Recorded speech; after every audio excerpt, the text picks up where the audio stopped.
As we await that, revelations about the destruction of Hillary Clinton's emails despite legal orders to preserve them.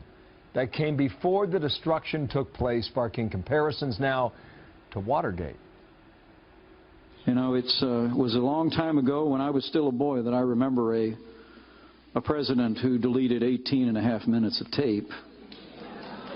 It was held accountable for that. And now Hillary Clinton deleted almost 18,000 emails. That doesn't look like politics, folks. That looks like obstruction. And the American people are sick and tired of it. So the judge, Napolitano, has been on the story from the very beginning. Fox News senior judicial analyst. And Judge, great to see you here today. Thank you, Bill. Fair comparison to 1973 or not? Yes, it's a fair comparison. If you're talking about the seriousness of the information destroyed and the amount of information destroyed, what happened at the hands of people working for or at the direction of Mrs. Clinton was far worse than an 18.5-minute gap on President Nixon's internal office recording equipment. Okay, so the subpoena was filed.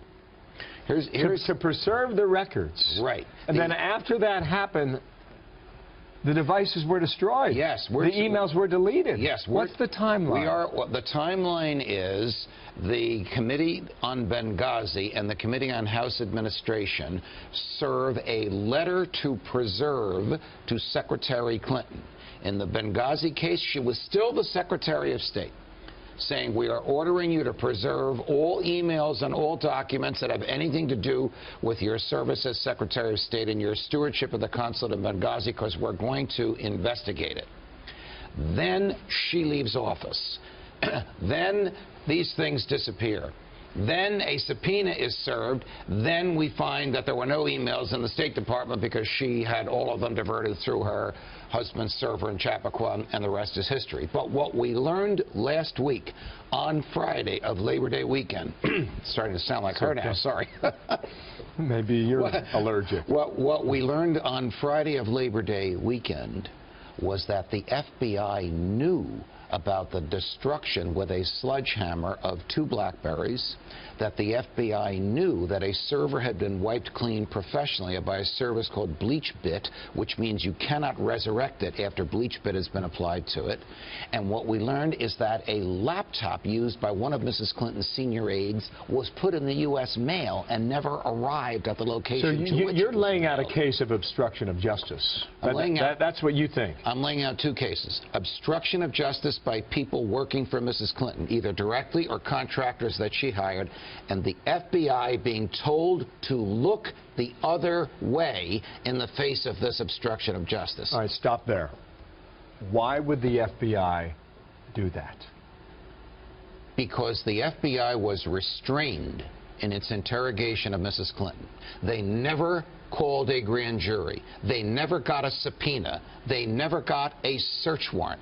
In the documents that they released on Friday, I counted 5 statements by the FBI in there saying, we couldn't find this, we couldn't get that. It's their own fault that they couldn't find it, because they didn't have available to them the law enforcement tools that they should have, because somebody in the White House stopped them. You think that's true? Yes, I do.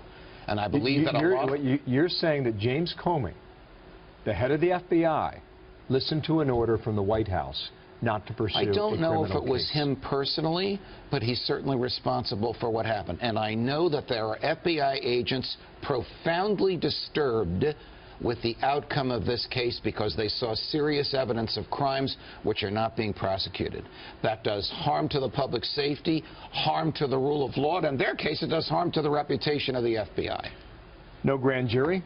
Correct. No subpoenas? Correct. No search warrants? Correct. Unheard of. Where does that leave you? It leads me to the conclusion that at the outset of the investigation, a decision was made by someone somewhere that it would end up exonerating Mrs. Clinton. Because the evidence of guilt, 2 cases, failure to keep state secrets secret, espionage, obstruction of justice, interfering with a government procedure. The evidence of guilt in both cases is overwhelming. We're seeing no indictments and no charges of anybody. Does it end now? I don't know. I doubt that Congressman...